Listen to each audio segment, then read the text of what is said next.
नमस्कार, मेरा नाम डॉक्टर अर्चना रंजन है। मैं अष्टविनायक हॉस्पिटल से हूँ। मैं प्रसूति रोग विशेषज्ञ हूँ।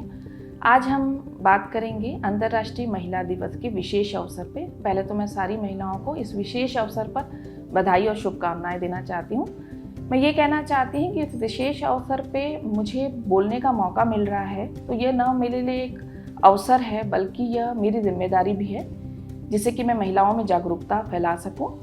आज मैं ये कहना चाहती हूँ कि इस अंतर्राष्ट्रीय महिला दिवस पे ना ही सिर्फ कि हम महिलाओं का सम्मान करें, बल्कि हम महिलाओं को उनके स्वास्थ्य के लिए जागरूक भी करें, क्योंकि एक स्वस्थ महिला एक स्वस्थ परिवार की नींव होती है और एक स्वस्थ परिवार एक स्वस्थ समाज का आधार होता है। पर आज के डेट में हम देखते हैं कि महिलाएं अपने स्वास्थ्य को कभी प्राथमिकता नहीं देती और ये हर स्तर पर है। यदि महीने की शुरुआत होती है किसी छोटी सी लड़की में, तो वो ना अपने पेरेंट्स को कभी कभी डिस्कस भी नहीं करती कि उसको मासिक धर्म या मेंसेस में ज़्यादा ब्लीडिंग हो रही है या एक महीने में कई बार मेंसेस आ जा रहे हैं। दूसरा पड़ाव होता है कि किसी महिला की गर्भावस्था होती है, उस गर्भावस्था में उसको प्रॉपर चेकअप नहीं कराया जाता।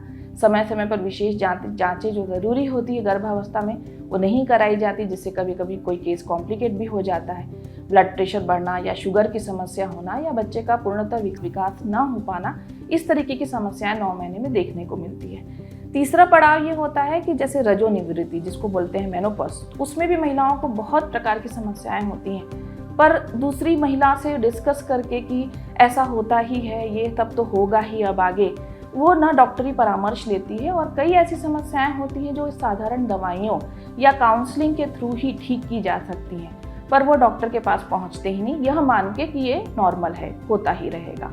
तो ये हमारे समाज के पुरुषों की भी जिम्मेदारी है कि उनके जीवन में जो महिलाएं हैं, चाहे वो उनकी धर्मपत्नी हो, चाहे माता है, चाहे बेटियां हैं, उनके स्वास्थ्य के प्रति उनको जागरूक करें और एक्सपर्ट ओपिनियन के लिए उनको गायनेकोलॉजिस्ट के तक पहुंचाएं या उनको जाने के लिए जागरूक करें।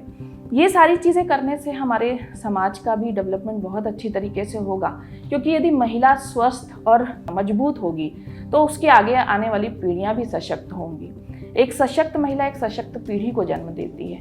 दूसरी बात यह है कि हम महिला दिवस पर महिलाओं का सम्मान करते हैं, पर आज हम उनके मानसिक स्वास्थ्य की बात करेंगे। मानसिक स्वास्थ्य मतलब ये ओपीडी में आए दिन मैं पेशेंट्स को देखती हूँ कि जो कॉन्फिडेंटली आंसर भी नहीं देती हैं, अपनी समस्याओं को खुलकर डिस्कस नहीं करती।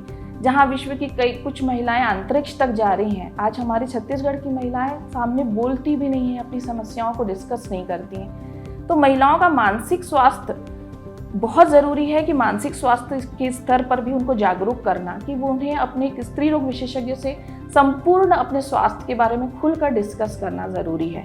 उनको संतुलित आहार लेना ज़रूरी है, उनको प्रॉपर चेकअप कराना ज़रूरी है। खून की कमी हुई तो एक साधारण आयरन की टैबलेट से वो ठीक हो सकती हैं, पर वो स्वास्थ्य समस्या को लेकर अपने विशेषज्ञ के पास जाने के बाद ही वो सारी चीज़ हो सकती है कि चेकअप हो सकते हैं, बीमारी का पता चल सकता है, साधारण तरीकों से उस बीमारी का निवारण भी हो सकता है। अंत में यही कहना चाहूँगी कि हम अब सारे लोग ये प्रयास करें कि हमारे से जुड़ी हुई जो भी महिलाएं हैं उनको स्वास्थ्य के प्रति जागरूक करें, उनके स्वास्थ्य का ध्यान दें। और महिलाओं को मैं यही कहना चाहूँगी कि आप मजबूत हैं, आप सक्षम हैं और आप अनमोल हैं। धन्यवाद।